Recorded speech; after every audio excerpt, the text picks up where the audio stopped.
नमस्कार। मैं फिर आपके सामने उपस्थित हूँ। कल मूत्रावरोध एक आंतरिक व्याधि इमरजेंसी ट्रीटमेंट की आवश्यकता पड़ती है, उसके बारे में कल हम लोगों ने चर्चा की थी। कल कुछ प्रश्न आए हैं मेरे समक्ष। डॉक्टर बलजीत कौर जी, सबसे पहले मैं सुनील रातौरी, नीरज कश्यप, बन्ना पाठक जी, आदित्य त्रिपाठी को मुकम्बिका रचना ये सर्वप्रथम उपस्थित हुई हैं, इसके लिए हम आपको बहुत बहुत हार्दिक धन्यवाद देते हैं।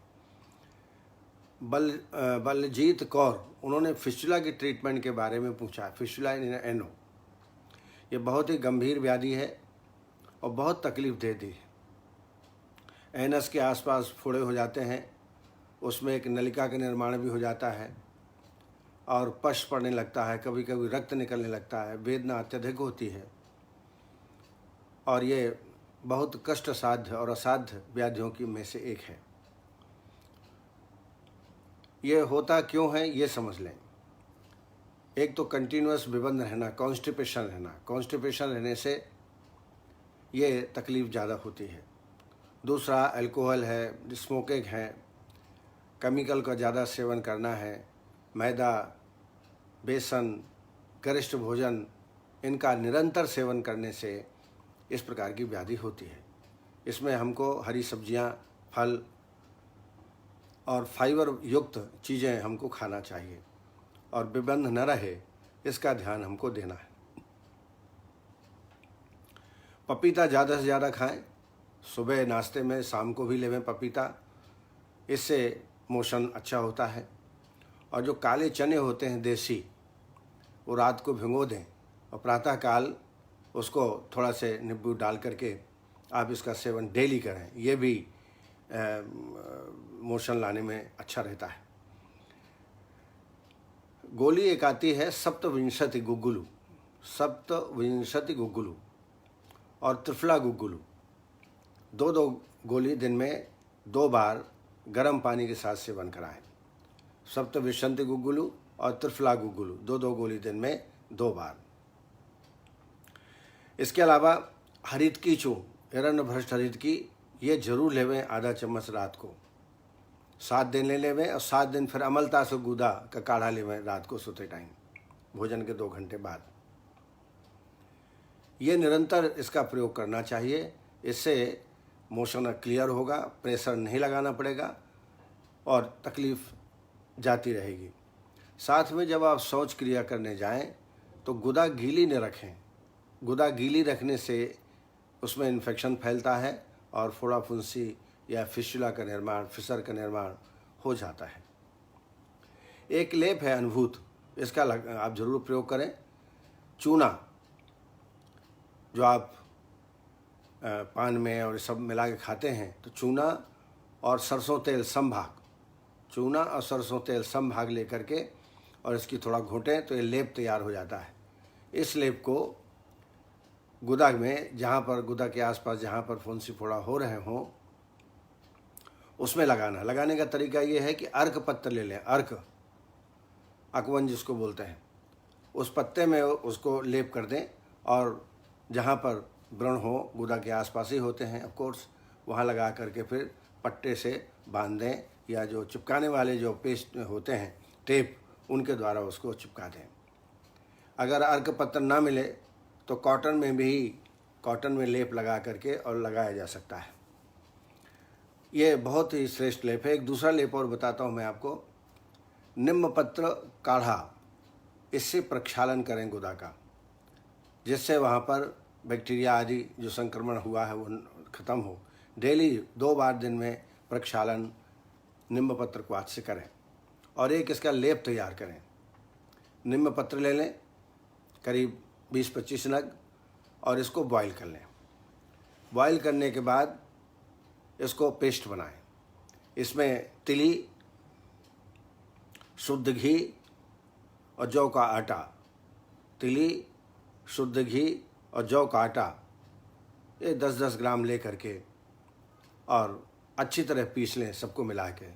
तो उबली हुई नीम की पत्तियाँ 8, 10, 15 के आसपास, जौ 10 ग्राम, तिल 10 ग्राम और घी, शुद्ध घी 10 ग्राम, इनको मिला के अच्छा लेप तैयार कर लें। और इस लेप का भी आप स्थानीय लेपन करें, गुद के आसपास या गुद में लेपन करें और ऊपर से कॉटन रख कर के और टेप से चिपका दें। ये प्रतिदिन करें। 7 दिन नीम पत्र वाला प्रयोग करें, 7 दिन चूना सरसों वाला प्रयोग करें। आप देखेंगे कि आपको 15 दिन के अंदर हील अप होने लगेगा व्रण। बस ये ध्यान रखना है कि गुदा की साफ सफाई अच्छी होती रहे। इसके अलावा अभ्यारिष्ट 4 चम्मच दवाई, 4 चम्मच पानी, भोजन के बाद 2 बार आप लेवें।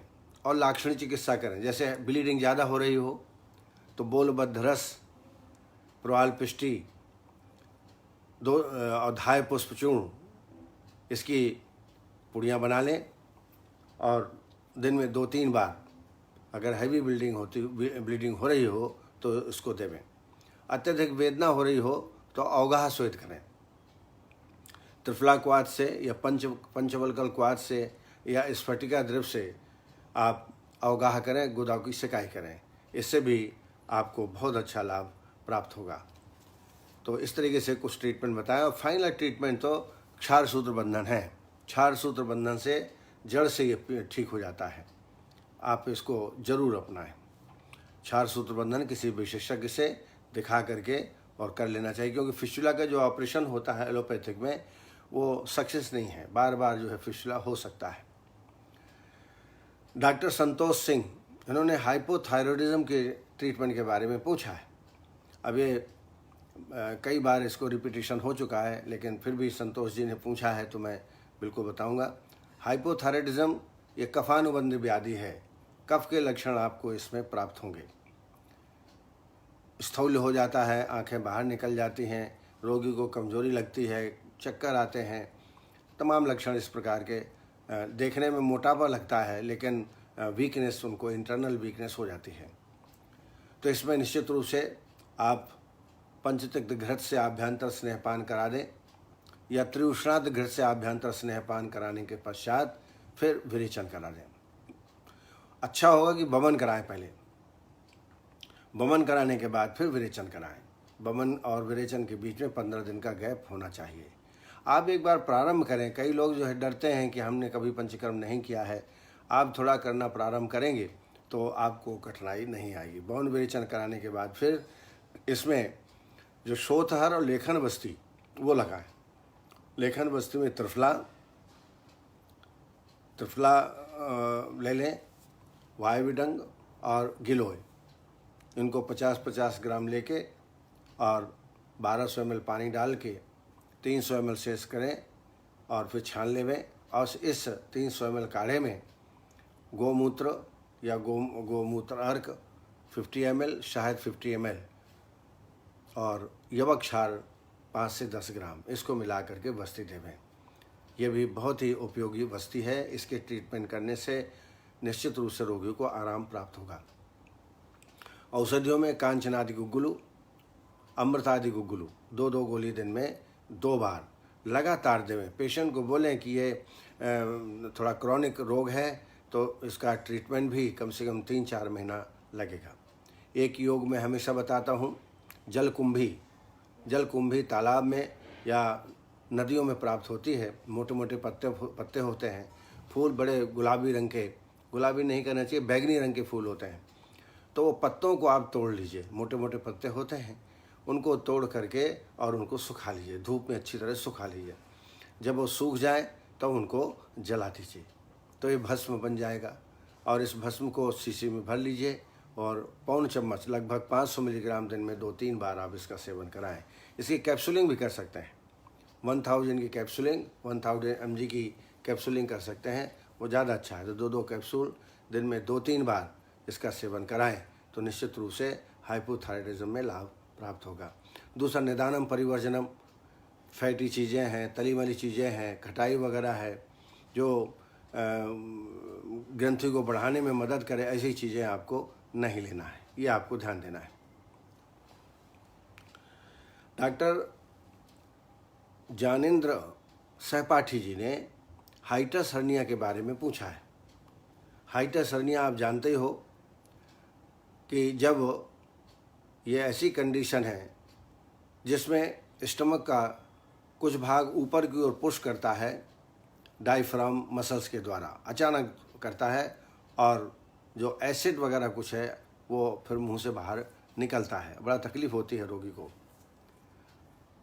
A condition in which part of the stomach pushes up through the diaphragm muscles, और कभी कभी तो इसमें कोई सिम्टम्स नहीं होते हैं, लेकिन कुछ लोगों को हार्ट बर्न होता है, हृदय प्रदेश में अत्यधिक वेदना, इसको बोलते हैं heart burn.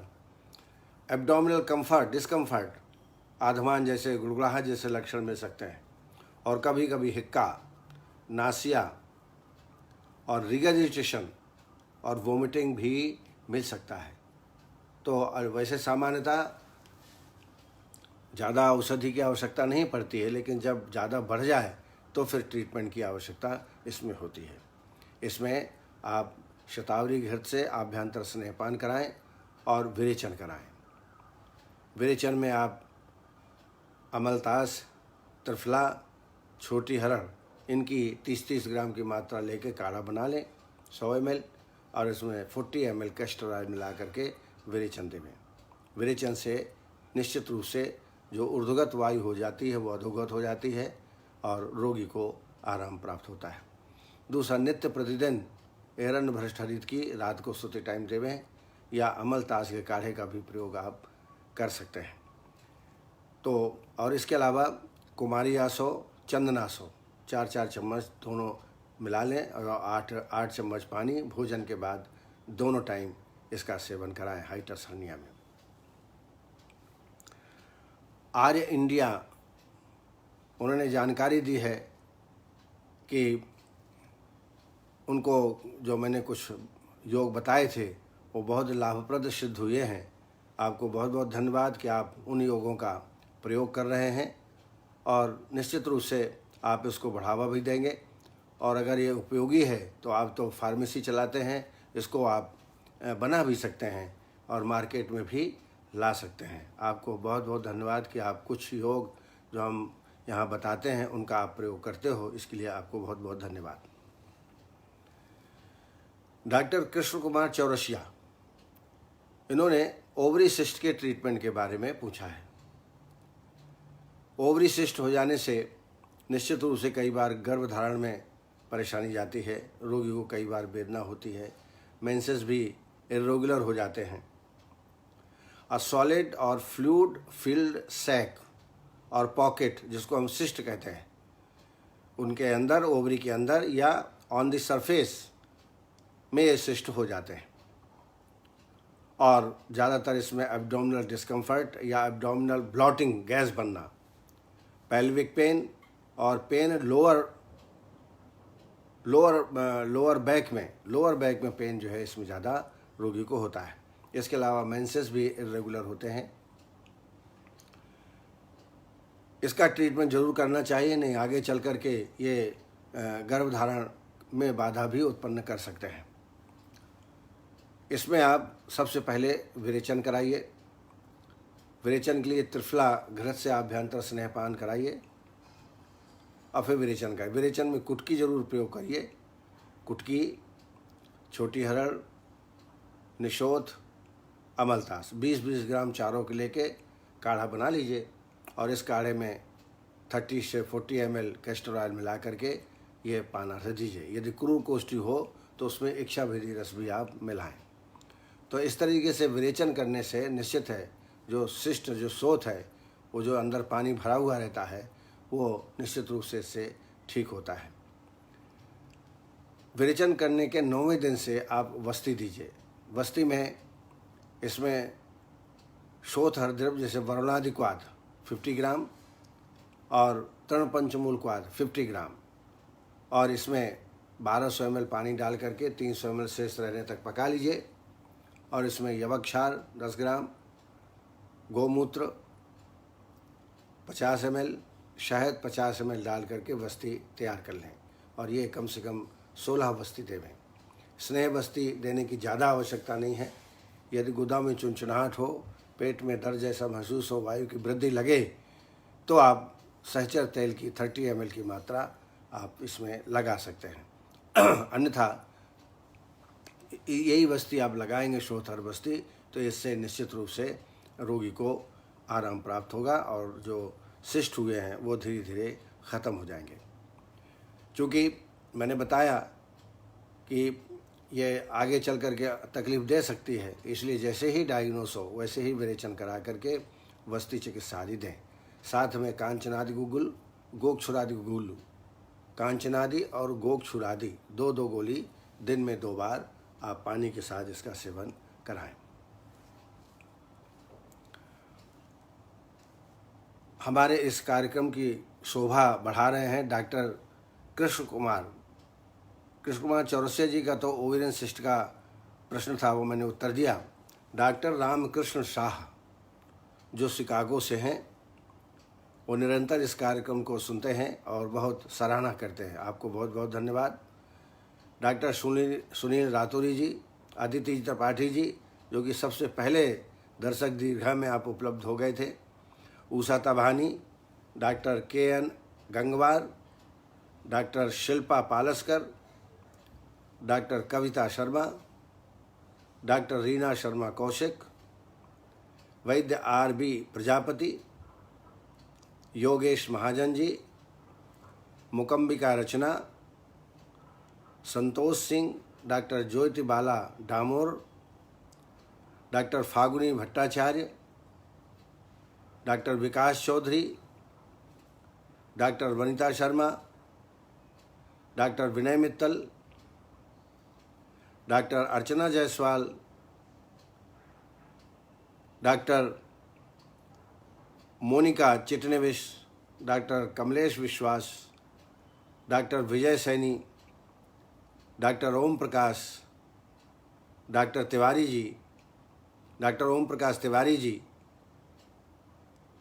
Rajendra Kundra ji, Pankaj Shukla ji, Raj Agarwal ji, Seema Patel ji, doctor Giriraj Prasad Sharma, Pawan Vishwakarma, doctor Pawan Jogi, doctor Vineshwari Srivastava, doctor मुकम्बिका,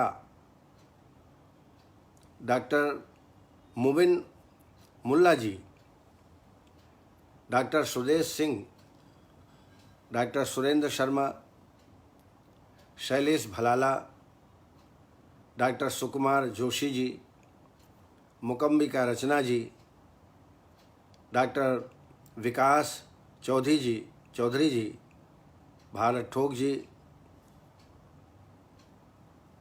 then Shobha Singh Patel, Sandhya Pandey ji, doctor Rajesh Saxena भी नित्य नए प्रयोग करते रहते हैं और उनको भी बहुत अच्छी सफलता अपने चिकित्सा में प्राप्त हो रही है।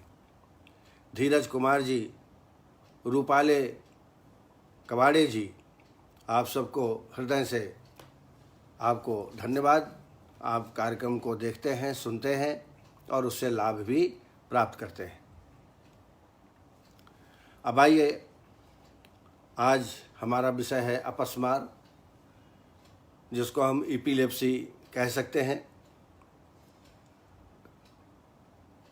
आधुनिक अनुसार से ये इडियोपैथिक, जिसमें कोई ट्यूमर आदि ब्रेन में नहीं होता, जो सिस्टमेटिक अपस्मार होता है, एपिलेप्सी होती है, उसमें ब्रेन ट्यूमर आर्च से चक्कर आते हैं और आवेग आते हैं।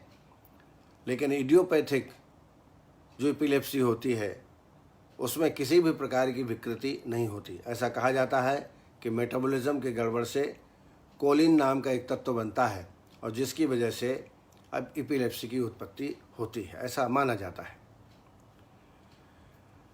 ग्रंथों में अपस्मार का वर्णन स्वतंत्र रूप से प्राप्त होता है, चाहे वो चरक हो, सुश्रुत हो, वाग्भट में, तीनों संहिताओं में इसका स्पष्ट रूप से वर्णन उपलब्ध है। इसमें मुख्य लक्षण होता है स्मृति का नाश, स्मृतेर अपगमनम प्राहुर परमार भिषग्विद तमाह प्रवेशा बीभस चेष्टम धी सत्व संप्लवात, और उन्माद में बुद्धि का विभ्रम होता है, ये अंतर है। यहाँ बुद्धि का विभ्रम होता है उन्माद में, और ये स्थायी विकृति है। जबकि अपस्मार में वेग के समय बुद्धि का विनाश हो जाता है और इसमें वेग आते हैं, दोषानुसार वेग आते हैं। जैसे वातज में 12-12 दिन में, पैतृक अपस्मार है तो 15-15 दिन में, और वातिक अपस्मार है तो 1-1 माह में आवेग आते हैं। ये उन्माद और अपस्मार में अंतर है। उन्माद स्थायी व्याधि है, अपस्मार अस्थायी है। जब वेग आते हैं तब स्मृति नाश होता है, बुद्धिनाश भी हो जाता है। लेकिन अब उन्माद में बुद्धि विभ्रम होता है। This is the difference. और दूसरा, ये संप्राप्ति में भी अंतर है। मदयंत उद्गता दोषा यस्माद उन्मार्गम आश्रिता मनुष्यो एम तो व्याधि उन्मादिति कृता। लेकिन जो अपस्मार है उसमें मैंने बताया, स्मृतेर अपगमनम प्राहुर अपस्मार विसर्गवित तमाह प्रवेशा बीभत्स चेष्टम धीसत्व संप्लवात। ये दोनों में अंतर है। अब आइए, जिस व्याधि में स्मृति का नाश हो जाए और किसी भी स्थान में अचानक गिर जाता है, ये अपस्मार में ही प्राप्त होता है। मूर्छा में धीरे धीरे गिरता है, इसमें अचानक गिर जाता है। निदानों को देखें तो चिंता, शोक, भय, क्रोध, काम आदि मानसिक कारण, और साथ ही वेग विधारण करना, वेगों को धारण करना, सद्व्रत का पालन न करना, इंद्रियार्थों का अतियोग, मन के रज तम से व्याप्त हो जाना और सत्व गुण की कमी हो जाने से ये रोग उत्पन्न होता है। चिंता शोकादिभिर्दोषाः क्रुद्ध्वा हृत्स्रोतांशिष्टाः कृत्वा स्मृतेर परध्वंसम अपस्मारम प्रकुर्वते। लक्षण देखें तो नेत्रों में विकृति हो जाती है, हाथ पैर फेंकने लगता है, दांतों को चबा सकता है, दांतों के द्वारा जीवा में कट हो सकता है, फेन निकलता है, वमन होता है और अचानक भूमि में गिर जाता है। अल्प अंतराल में पुनः संज्ञा ज्ञान हो जाता है। जैसे मैंने बताया, चिंता शोक आदिभिर्दोषाः क्रुद्धा हृत्स्रोतांशिष्टाः कृत्वा स्मृतेर परध्वंसम अपस्मारम प्रकुर्वते। अपस्मार यदि हम एपिलेप्सी को मान के चलते हैं तो इसमें 4 कंडीशन आती हैं जब वेग आता है। पहला होता है ऑरा, जिसमें हल्के हल्के झटके आते हैं, एब्डोमिनल डिस्कम्फर्ट होने लगता है। दूसरी अवस्था आती है टॉनिक, जिसमें हाथ पैर एकदम जकड़ जाते हैं, टोनोसिटी बढ़ जाती है। और तीसरी अवस्था है क्लोनिक, जिसमें हाथ पैर पटकता है, फेन निकलता है। और नेक्स्ट स्टेज आती है ड्राउजीनेस। इसके बाद रोगी शिथिल हो जाता है और नींद की ओर भी अग्रसर हो सकता है। तो इस तरीके से इसको ग्रांड मल एपिलेप्सी कहते हैं। 4 स्थितियाँ, ऑरा, टॉनिक, क्लोनिक और ड्राउजीनेस। इसको हम मेजर अटैक कह सकते हैं। और एक होता है पेटेट मेल, ये माइनर अटैक होता है। इसमें इतनी जो 4 अवस्थाएं हैं वो इसमें उत्पन्न नहीं होती हैं। सभी आचार्यों ने इसके 4 भेद बताए हैं, वातज, पित्तज, कफज और सन्निपातज। वातज अपस्मार, पित्तज अपस्मार, कफज और सन्निपातज। पूर्व रूप इसके उत्पन्न होते हैं जो ऑरा की कंडीशन हम कह सकते हैं। उसमें हृदय प्रदेश में कंपन की अनुभूति और शून्यता, हर्तकंपते शून्यता स्वेदो ध्यानम मूर्छा प्रमूर्ता निद्रा नाश से तस्म से भवित। ये लक्षण पूर्व रूप में मिलते हैं। अब चूंकि चिकित्सा हमको करना है तो वातज, पित्तज, कफज, अपस्मार का डायग्नोस करना पड़ेगा, तो उसके लक्षणों को हमें जान लेना चाहिए। वातज अपस्मार में दौरे से पूर्व जो वेग आता है उसके पहले रूक्ष, अरुण, काले वर्ण को देखता है आसपास की चीज़ों को। इसके अलावा देह और दांत में कंपन, मुख से फेन निकलता है और श्वास की प्रवृत्ति होती है। कंपते प्रदेश दत्तान फेनद्वामी शशत्वि परुषारूढ़ कृष्णानि पश्चेद रूपाणी चानिलात। पैतृक में पीली लाल वस्तु, फेन पीला, तृषा अधिक होगी, गर्मी ज़्यादा लगेगी। पीत फेनांग बंत्राक्षा पीता सर्ग रूप दर्शनम सतुष्णो उष्णान व्याप्त लोकदर्शी च पैतृकाः। चारों तरफ उसको ऐसा लगेगा कि अग्नि प्रज्वलित हो रही है, ऐसे उसको महसूस होगा पैतृक अपस्मार में। कफज अपस्मार में फेन तथा मुख आँख श्वेत वर्ण के, शरीर शीतल और रोमांचित होता है, वस्तुओं को श्वेत देखता है। शुक्ल फेनांग वंत्राक्षा शीत शिष्टांग जो गुरु पश्चैद शुक्लानि रूपाणी श्लेष्म की मुच्यते चरात। और त्रितोजस अपस्मार सभी दोषों के लक्षण इसमें प्राप्त होते हैं। साध्यता को देखें तो वात पित्त और कफ, वातज पित्तज और कफज अपस्मार साध्य होता है, सन्निपातज असाध्य होता है। और यदि बहुत ही क्षीण व्यक्ति हो तो सारे अपस्मार असाध्य हो जाते हैं। वेग काल जैसे मैंने बताया, वातज अपस्मार 12-12 दिन में वेग आते हैं, पैतृक अपस्मार में 15-15 दिन और कफज अपस्मार में 30-30 दिन में वेग आते हैं। सन्निपातज जो अपस्मार है उसको स्टेटस इपिलेप्सी कहा जाता है। स्टेटस इपिलेप्सी हम कह सकते हैं। अब आइए चिकित्सा के बारे में थोड़ा समझ लें। वातादि से आवृत हृदय स्रोत मन को प्रबुद्ध करने के लिए तथा मन को स्थिर रखने के लिए चिकित्सा की जाती है। और लाइन ऑफ ट्रीटमेंट इसका समझ लीजिए पहले। तैरावृतानाम हृत्सो मनसाम संप्रबोधनम तीक्ष्ण यादव भिषक कुरियाद कर्म भी बमनाद भी। तैरावृतानाम, आवृत होता है दोषों से, उस आवृत को हटाने के लिए तीक्ष्ण वमनादि कर्म करना चाहिए, ये लाइन ऑफ ट्रीटमेंट में कहा है। और वात के वस्तिभूय अष्टई है, पैत्य के प्रायः विरेचनी है, श्लेष्म के वमन प्रायः अपस्मारम उपाचरेत, ये भी लाइन ऑफ ट्रीटमेंट है।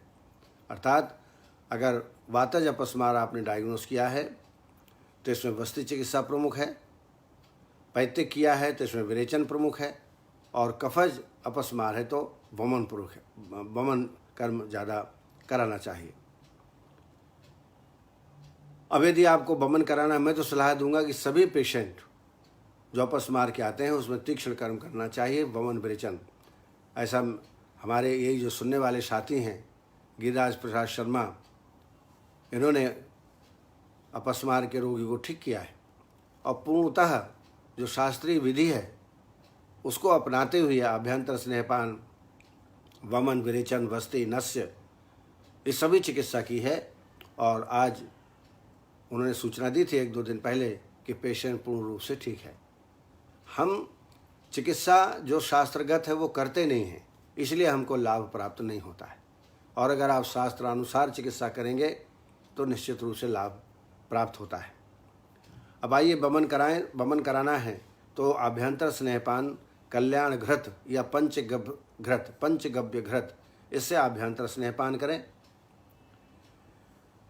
स्नेहपान करने के पश्चात स्वेदन करना है। वमन कराना है तो 1 दिन अर्थात 3 अन्न काल चंदनादि तैल से बाह्य अभ्यंग करें और सर्वांग वाष्पेद, और उसके बाद वमन करा दें। वमन कल्प के रूप में वचा और मुलहठी ये 30-30 ग्राम लेके 100 ml काढ़ा बना लीजिए। और फिर मदन फल पिपली 15 ग्राम यौकुट करके इसमें भिगो के रख दीजिए। 1 दिन पहले, वमन जिस दिन कराना हो उसके 1 दिन पहले। फिर दूसरे दिन जब वमन कराना है छान लीजिए मसल करके, और इसमें सेंधौ 2.5 से 5 ग्राम और शहद 20 ग्राम मिला के वमन कराएं। ये श्रेष्ठ वामक कल्प है अपस्मार के लिए। अब आइए विरेचन कराना है तो वमन कराने के बाद 5 दिन संसर्जन क्रम, और उसके बाद आप विरेचन के लिए आभ्यंतर स्नेहपान 9वें, 10वें, 11वें दिन, 12वें, 13वें, 14वें दिन रेस्ट कराइए, और ऐसा आहार विहार देवें जो कफ पित्त वर्धक ना हो। 15वें दिन विरेचन। विरेचन में कुटकी 30 ग्राम, निशोथ 30 ग्राम, अमलतास 30 ग्राम, हरड़ 30 ग्राम, इन सबको मिला करके काढ़ा 100 ml बना लें और इसमें कैस्टर ऑयल 30 से 40 ml मिलाएं। और क्रूर कोष्ठी है तो इच्छाभिधि रस भी 1 रत्ती से 2 रत्ती आप मिला सकते हैं। तो ये तीक्ष्ण वमन और तीक्ष्ण विरेचन कराना है। वस्ती। इसके बाद वस्ती। विरेचन के 9वें दिन से वस्ती प्रारंभ कर दीजिए। पहले अनुवासन दीजिए और फिर अनुवासन आस्थापन क्रमशः 6-6 दे दीजिए। तो 6-6 और 1 आपने पहले दिया, 6 दूनी 12, 1 13, लास्ट में 3 अनुवासन। ऐसे 16 वस्ती का कोर्स दीजिए।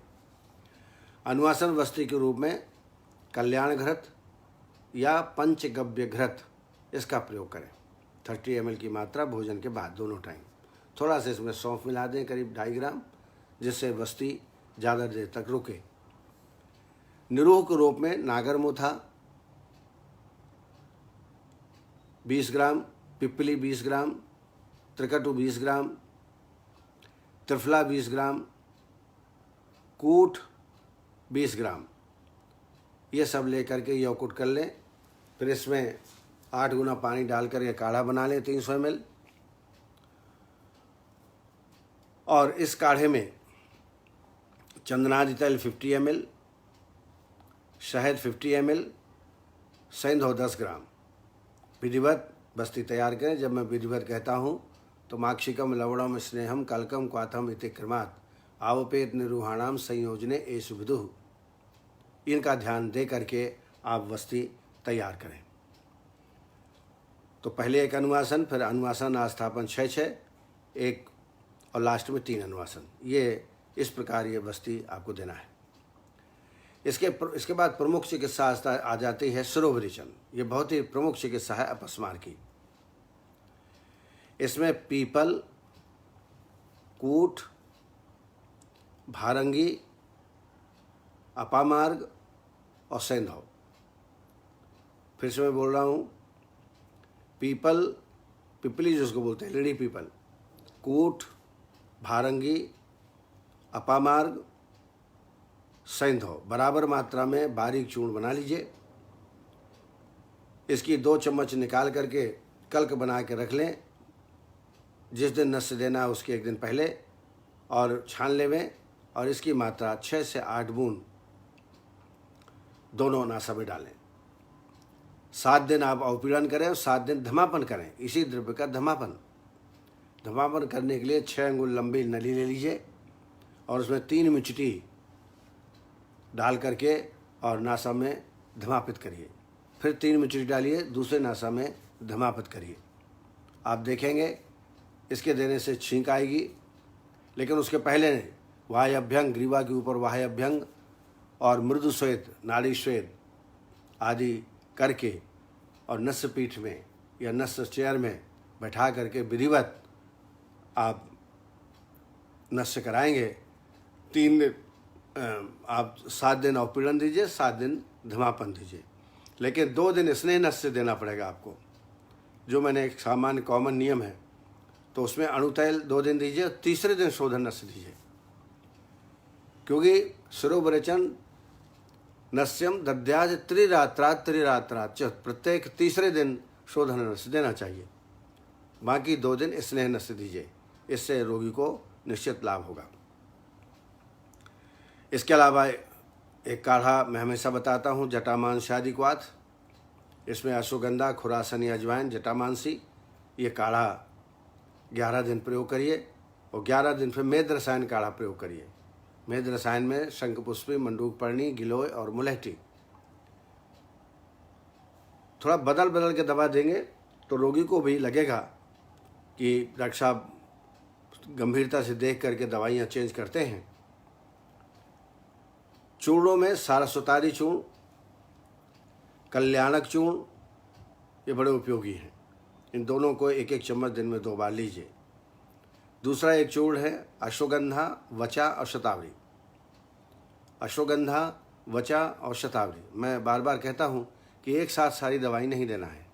आप क्रमशः 7-7 दिन, 11-11 दिन या 15-15 दिन या 21-21 दिन के गैप से दवाइयाँ बदलते रहिए।